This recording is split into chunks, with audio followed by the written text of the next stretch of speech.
How did you get into character when filming Outlander? Was there like because I've heard certain actors being like, we had like a ritual. Like I'd say, there's Matthew McConaughey going, Yeah, right. Did you do anything like that? Let's see. I think it was probably like just putting on the costume each morning, you know, because we go into makeup first and then we'd have breakfast and then I put the costume on, and the costumes are incredible. Like there's so many layers and things like that. So it really is like building up the character again. And then once you've got the whole thing on, you do hold yourself a certain way because, you know, the thing's heavy. It's heavy as shit, actually. My back at the end of the day is like, oh. But that makes you hold yourself a certain way, and that was probably my thing. And when I would do my kind of vocal warm-ups in the morning and things, that was kind of like my switch to be like, all right, we're in work now, and put the phone away and just concentrate on what we're doing, you know, like whatever scene it was, or yeah. So it wasn't something as like every single morning I would, you know, eat my porridge or something and transform into Brian. It was just more of a, all right, cool, we're at work. And yeah, because I think as people, Brian and I are very similar actually in terms of a lot of things. So honestly, it wasn't like much of a transition I had to make. And, you know, for most of the other actors, I think on the show, they're not using their native accent. You know, a lot of them are English doing Scottish accents. So for them, it's a little bit more like cut and dry. You know, be like, okay, right now I'm switching and I'm speaking Scottish and that's me in character. Whereas the line between Brian and I is quite fluid, I would say sometimes. In what ways do you think you're similar? I think we're both quite stoic. I think we think more than we speak. And I like to think that Brian always tries to make the right choice, do the right thing, and that's always something that I'm endeavoring to do, is try and do the right thing. Yeah, I can learn a lot from him in that respect, I think. Is there any funny moments from sets?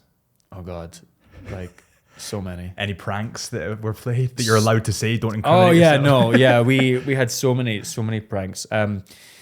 We had this thing. Jeremy started it. He plays Henry in the show, and he's the biggest prankster that I think I've probably met.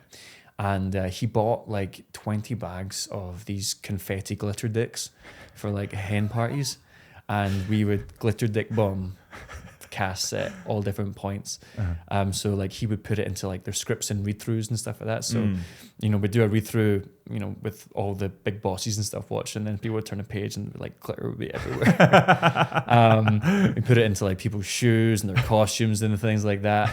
To the point, right, where months and months on, we would still find like these little glitter dicks on set and things like that. And nobody knew who it was apart from Jeremy and I. Yeah. And we did this whole thing with the two casts from the shows came together, and we told everyone on that day that it was us, and they were like, wow. But there's something, it's kind of like the Traitors, right? Do you watch that? Yeah, so it's kind of like the Traitors except glitter dick version. Yeah. But we have a lot of fun. The casters, everyone's just so loves to play, very playful. Yeah. And we have great fun. And the thing is, if you take it too seriously, then you start to get like really tight and, you know, kind of wooden. Yeah. And it's fun to like laugh like right before a take. I mean, like literally a couple of weeks ago, I was working with a couple of guys, and right before they called action, he farted. But the camera's running, so they definitely have this like the sound, and we ran to the scene, and he couldn't get his lines out because he was like just trying so hard not to laugh. They like kind of turned away from camera, being like, and he's like, okay, I'm just gonna go back and we'll start again. Yeah. And he fucking, so we went back, start again, and he farted again, and we're just like, stop it.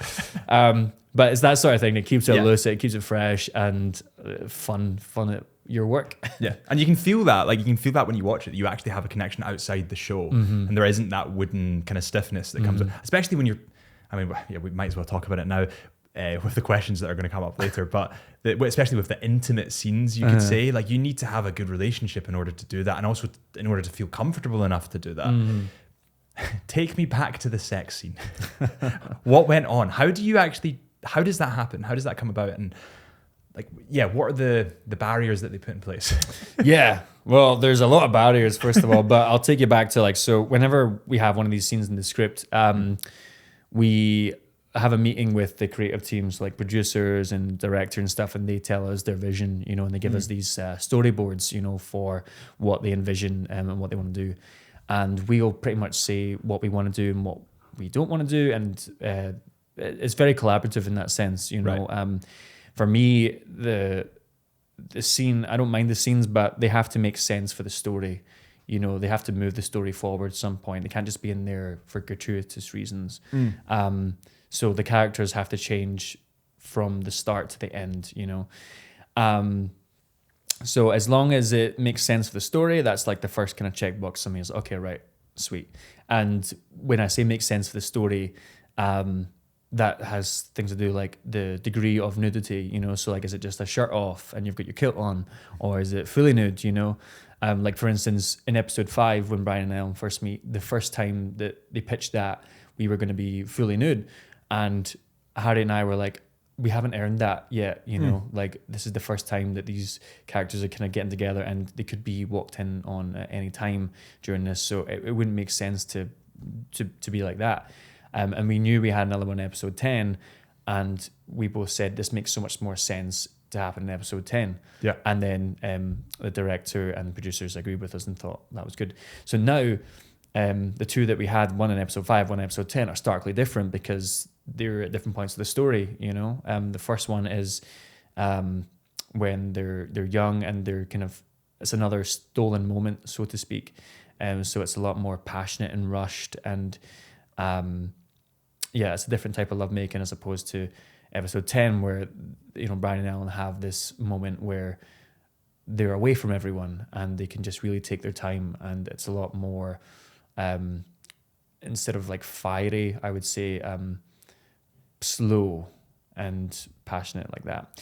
But everything is pretty much choreographed like a dance, so everything is about like how many beats you're going to do in a certain position, where the hand's going to go on each beat, and where the camera's going to be, so it covers certain things. So it's very much a dance, and we do it over and over and over again, so that once we get to actually filming it on the day, we know exactly in our bodies where we're going to go at what time, and we can just be present with one another.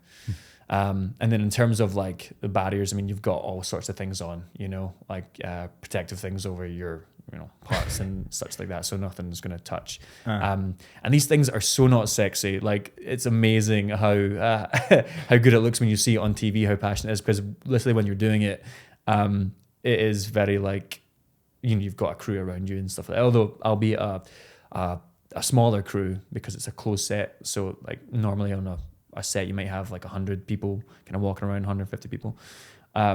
Whereas that there could be a handful of people, like there'll be 2 camera guys, a sound guy and director, and then the intimacy coordinator, who's very important. What makes the set closed? Just the kind of intimacy of it?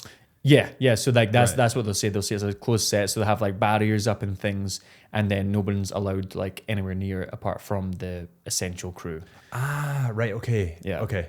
So you're not just like naked in front of 150 people. No, it's God, like no, very no. close. Yeah, off. exactly. Yeah. So very, very closed off, so no one can see it, and they'll have like one monitor. Normally they have monitors all around the set for people to see, like hair, makeup and things, but they just have one for the director.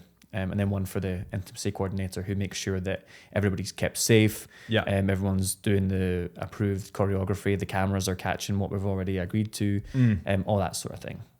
Okay, that makes sense. Yeah. And then the most important thing, again, I think, is kind of what you said before, is the trust that you have with your co-star and with your director. If you've got that trust, then you can really lean into the scene and do the acting part of it, because if you don't have that, then it just makes for a really awkward time. But thankfully, I trust Harriet, trusts everyone who we work with on these things. So they've been fine to shoot. Were you more nervous about those scenes? Yeah, I mean, so in episode 10 was the very first time where I'm just stood there bollock naked, right? And the only thing covering me is this little piece of fabric over my front. And the first time I remember getting into that, And then she takes off the kilt, and I'm just stood there completely naked. I'm like, holy shit. Like, exposed. Well, one, it's cold. And two, it's very, very vulnerable. Yeah. You do it a few times, and then you're like, okay, right, I kind of feel this now. I know where I'm at. And I wouldn't say you get comfortable, but there is something quite nice about just being so exposed. You're like, this is all I am. This is me. And I just have to deal with it. So yeah, it's an interesting one. But you do learn a lot from it. If you guys enjoyed that clip, please do me a huge favor before you go and head over to our Into the Mind podcast official page, where we have the raw, uncut Into the Mind podcast, and hit that subscribe button. And the more subscribers we get, the more incredible guests we can get on the show. I really appreciate you guys for watching. Thank you so much. And I'll see you all real soon.